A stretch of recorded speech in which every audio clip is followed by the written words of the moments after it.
கர்த்தருக்குள் பிரியமானவர்களே, August 12 எலிஞ்சி white அம்மையார் அவர்களுடைய மாரநாதா புத்தகம், பக்கம் 447. இன்றைய தியானத்திற்காக தெரிந்து கொள்ளப்பட்ட தலைப்பானது போலித்தனமான பரிசுத்தம். வசனம் 1 யோவான் 2வது அதிகாரம் வசனம் 4-5. அவரை அறிந்திருக்கிறேன் என்று சொல்லியும் அவருடைய கற்பனைகளை கை கொள்ளாதவன் பொய்யனா இருக்கிறான். அவனுக்குள் சத்தியமில்லை. அவருடைய வசனத்தை கை கொள்ளுகிறவனிடத்தில் தேவ அன்பு மெய்யாக பூரணப்பட்டிருக்கும். நாம் அவருக்குள் இருக்கிறோம் என்பதை அதனாலே அறிந்திருக்கிறோம்.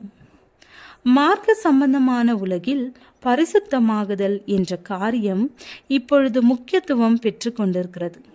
அத்துடன் சுயத்தை உயர்த்தி காட்டுதல், தேவ பிரமாணத்தை புறக்கணித்தல் என்ற ஒரு குணத்தையும் வெளிப்படுத்துகிறது. இந்த விதமான பரிசுத்தமாகுதல், இந்த குறிப்பானது வேதாகம மார்க்கத்திற்கு புறம்பானது ஆகும். இதை ஆதரித்து பேசுபவர்கள் பரிசுத்தமாகுதல் உடனடியாக நடைபெறும் பணி என்று போதிக்கிறார்கள். இதை கொண்டு விசுவாசத்தின் மூலமாக பூரணமான பரிசுத்தத்தை பெற்றுக்கொள்ளலாம் என்றும் போதிக்கிறார்கள்.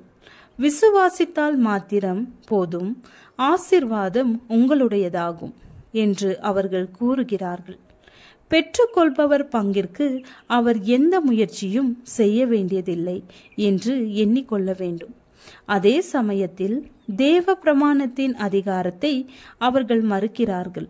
அத்துடன் தேவ பிரமாணத்தை கைக்கொள்வது என்ற கடமை நின்று தாங்கள் விடுதலை பெற்றிருக்கிறதாகவும் வற்புறுத்தி கூறுகிறார்கள். ஆனால் அவரது சித்தத்திற்கும் தன்மைக்கும் வெளிப்பாடாக இருக்கிற கொள்கைகளோடு பிரமாணத்தோடு இசைந்து வராமல் அவரது சித்தத்தோடு ஒன்றுபட்டு இருக்கிறதற்கு ஏற்றவாறு மனிதர் பரிசுத்தமாயிருப்பது கூடாத காரியமாகும். விடாமுயற்சி, சுயமறுப்பு, உலகத்தின் அனைத்து தீமைகளினின்று விடுபடுதல் போன்றவை அவசியமில்லாத ஒரு லகுவான மார்க்கத்தின் மேலுள்ள விருப்பம். விசுவாசம் மாத்திரமே என்னும் பிரபலமான ஒரே ஒரு கொள்கையை உருவாக்கியுள்ளது. ஆனால் தேவனுடைய வார்த்தை, என் சகோதரரே, ஒருவன் தனக்கு விசுவாசம் உண்டென்று சொல்லியும் கிரியைகளில்லாதவனானால் அவனுக்கு பிரயோஜனம் என்ன? அந்த விசுவாசம் அவனை ரட்சிக்குமா?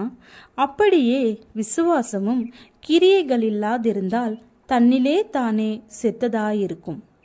வீணான மனுஷனே, கிரியைகளில்லாத விசுவாசம் செத்ததென்று நீ அறிய வேண்டுமோ என்று சொல்லுகிறது. தேவனுடைய வார்த்தையின் சாட்சி கிரியைகளற்ற விசுவாசம் என்னப்படும் கொள்கையாகிய அந்த கன்னிக்கு விரோதமாக இருக்கிறது. எந்த நிபந்தனைகளின் பேரில் இரக்கம் வழங்கப்படுகிறதோ அந்த நிபந்தனைகளை ஏற்றுக்கொள்ளாமல் பரலோகத்தின் ஆதரவை உரிமை கோருகின்றது. விசுவாசம் அல்ல, அது துணிகரமாகும்.